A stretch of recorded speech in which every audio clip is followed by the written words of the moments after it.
Hi, I'm Paul Summers. Welcome to How to Write a Memoir for the digitally dysfunctional baby boomers and Gen Xers. Thank you for clicking on this YouTube video, made strictly for educational purposes.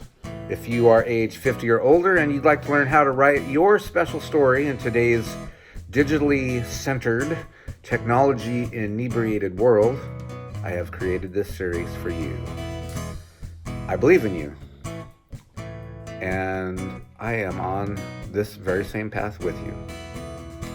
So, welcome.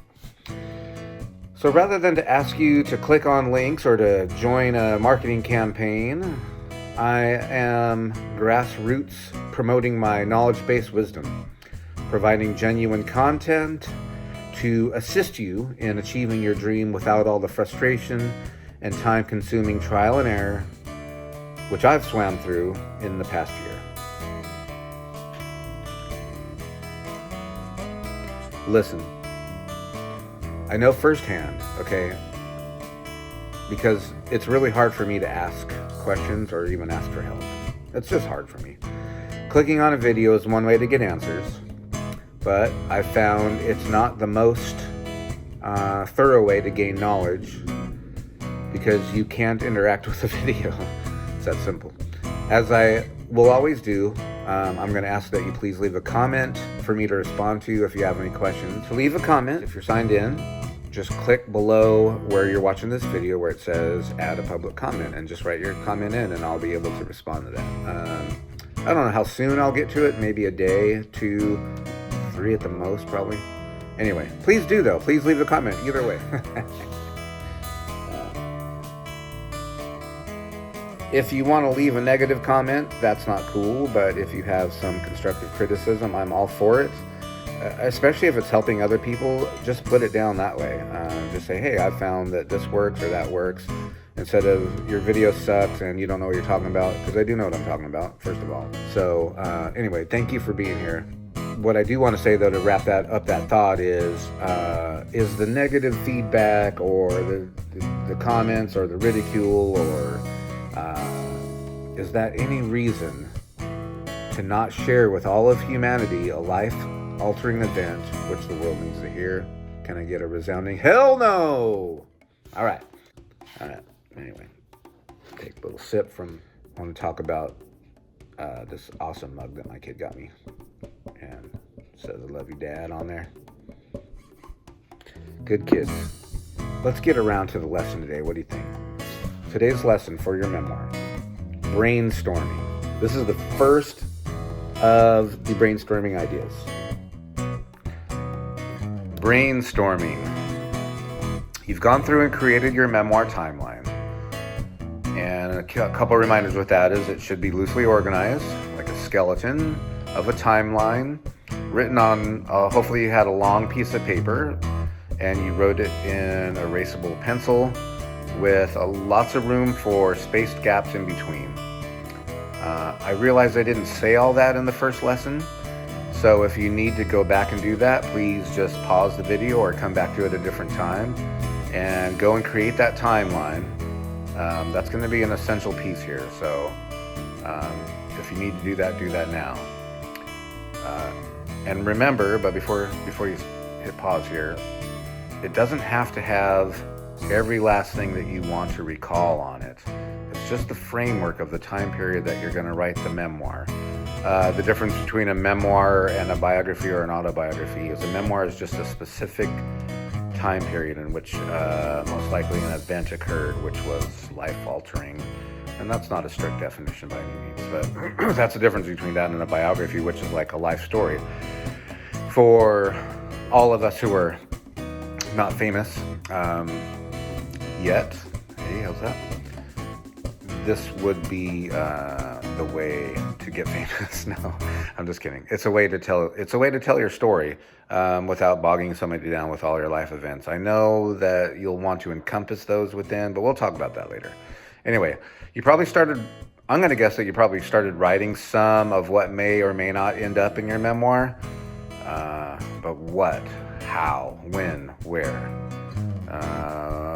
What all do you want your story to say? How do you want to tell it? Do you want to tell it in the present tense as if it's happening right alongside with the reader? Do you want to tell it in the past tense as if you're telling a story, or do you want to do it like back and forth in between the past and the present? When is your memoir taking place? Where were you in life when this happened? What kind of person were you when it happened, and what did this event do to you which changed you? Well, these are great questions to ponder, and you will need to ponder these questions for sure. They can also be bottlenecking the most important part of the journey, which is the writing. My goal here is to share with you the direct knowledge I'm gaining along the path of this journey toward getting our manuscript published. I really wanted to do this before I forget. I really wanted to make this for you before I forget. Besides, when I reach my goal, I'm sure I'll be too busy with what happens next. And I don't want to be too far removed from providing this content to you where I'm at right now for it to be as useful as possible, which is while it's fresh in my memory, I think you understand. So right now, as you embark on this wonderful, beautiful, painful, action-filled, tenuous, strenuous, arduous, but super beneficial journey, let us answer 3 questions. Why? Number 1, why do you want to write this memoir? Why do you want to write your memoir? But wait, before you answer that, instead of writing down an answer, write down every thought this brings up for you without editing a word. That's right. Just write it or type it as fast as your thoughts come for about 10 to 15 minutes until there's no more thoughts. Just write about what this brings up. Okay, and pause the video and come back. Bloop. Number 2, what will it be about which can engage, motivate, help, entertain, or enlighten someone who's a complete stranger to you? Same exercise. Write down every thought. What will it be about which can engage, motivate, help, entertain, or enlighten a complete stranger?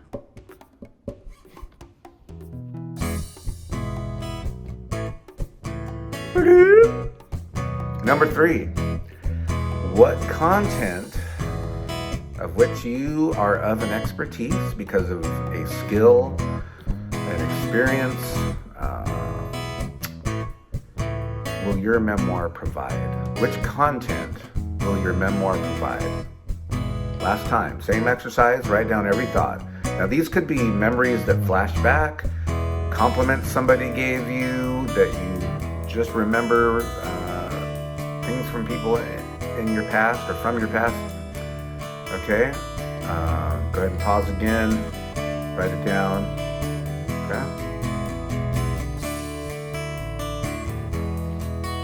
Okay, I'm back.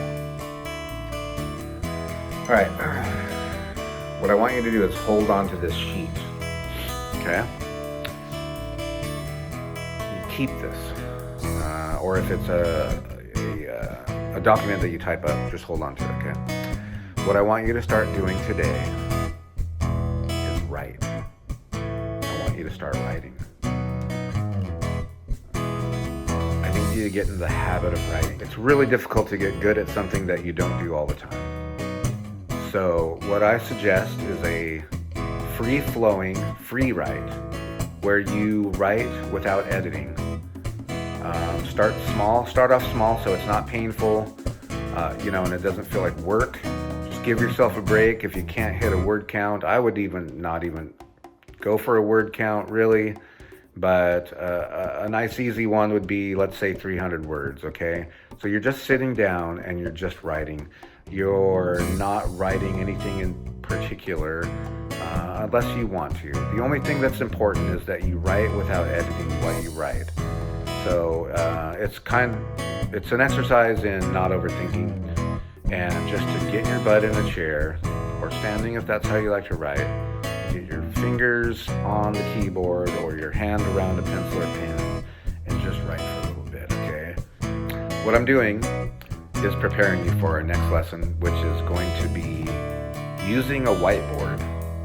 And that's going to be a fun one. So, get to writing, do it every day. Try to make some space and time to do it every day. If you got a mist and I don't know, whatever you got to do to make that happen. So that's my suggestion right now, is to write every day, write without editing. You're just getting into the habit of writing. If some idea comes up, follow it through and complete it if you can. Do your best. What I'm going to suggest is that you do it every day. Just do it every day for right now. Make time for it, okay? Make time for it. That's one thing that I did from the start, is I designated some time that nobody could bother me. And that wasn't easy to do, but it really paid off. All right, so I'm Paul Summers. I'm here for you. Please be sure to leave comments. Please be sure to leave comments. And whatever you do, leave comments. All right, thank you.